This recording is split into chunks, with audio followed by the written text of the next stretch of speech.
La chronique politique du Grand Journal à suivre en vidéo sur Facebook et Twitter. Bonjour Yves Tréhard. Bonjour Steve, bonjour à tous. Et merci de nous rejoindre comme tous les vendredis après-midi sur Radio J. Vous êtes le directeur adjoint de la rédaction du Figaro. Yves, les amateurs de football ont coché la date sur leur agenda. C'est demain soir qu'aura lieu la finale de la Coupe de France. Elle opposera le FC Nantes et le FC Toulouse, deux équipes que ne viendra pas saluer le président de la République comme il est de coutume. En cette occasion, Emmanuel Macron a en effet décidé de ne pas descendre sur la pelouse pour éviter une bronca, Yves. Vraisemblablement, et ça m'étonne de lui d'ailleurs, je vais vous dire. J'allais dire ça m'étonne de vous, mais vous l'auriez fait. Non, ça m'étonne de lui parce que c'est un président qu'on aime ou qu'on n'aime pas, qui quand même va toujours au contact. Il n'hésite pas à porter de baffe, comme on dit, ce qui est une expression horrible. On l'avait vu pendant les Gilets jaunes, on le voit actuellement là depuis quelques jours.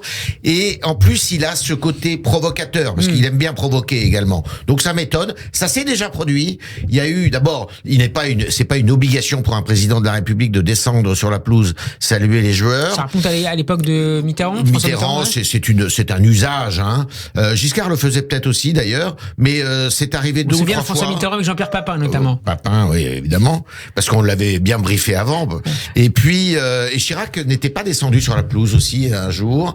Il avait même quitté le stade quand la Marseillaise avait été sifflée à l'occasion d'un match d'une finale dans laquelle il y avait Bastia.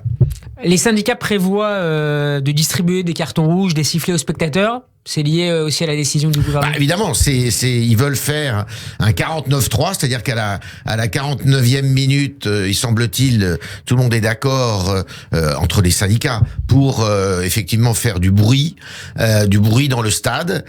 Moi, qu'il y a un but. Il faudrait qu'il y ait un but, ça serait bien d'ailleurs parce que ça remettrait les choses à leur place.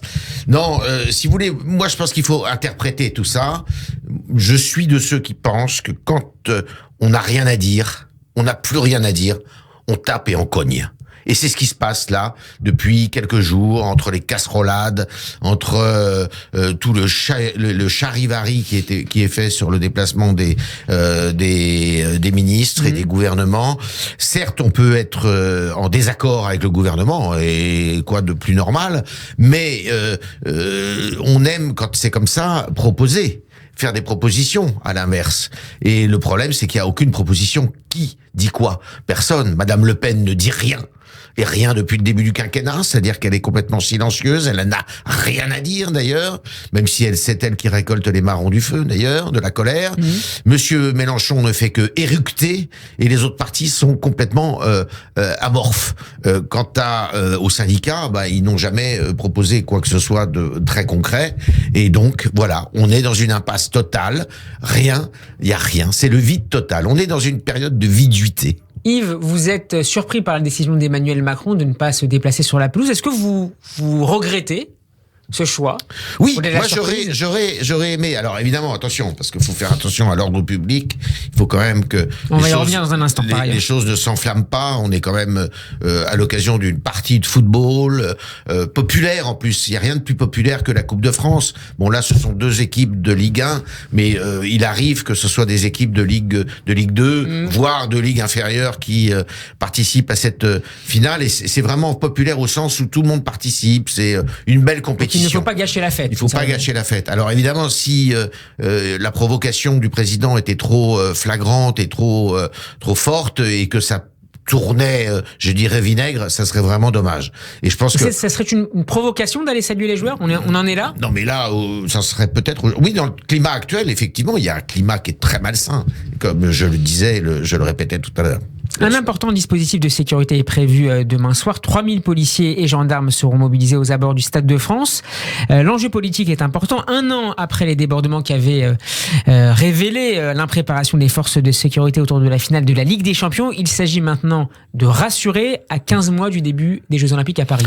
Oui, alors il y a ce sujet-là aussi. Il y a les Jeux Olympiques qui sont un défi majeur, un défi à plusieurs titres, mais aussi sur le plan de la sécurité et notamment sur un un sujet qui vraiment fait peur à tout le monde, c'est la cérémonie d'ouverture de ces Jeux Olympiques, parce que pour la première fois, ça sera en plein air, ça sera pas dans une enceinte fermée. C'est très ambitieux et ça risque, si tout se passe bien, d'être fort joli et extraordinaire, même mettre en valeur la ville comme jamais, la ville lumière, c'est le cas de le dire. Mais tous les experts le disent, en sécurité, c'est bougrement difficile à sécuriser, avec 600 000 téléspectateurs, avec un défilé, une parade des délégations qui va s'étaler sur 6 kilomètres sur la Seine. Tout ça fait que c'est compliqué. Et on a vu, effectivement, vous l'avez dit, il y a un an, une impréparation totale, alors que ça se passait au Stade de France, vis-à-vis d'un public britannique qui s'en souvient.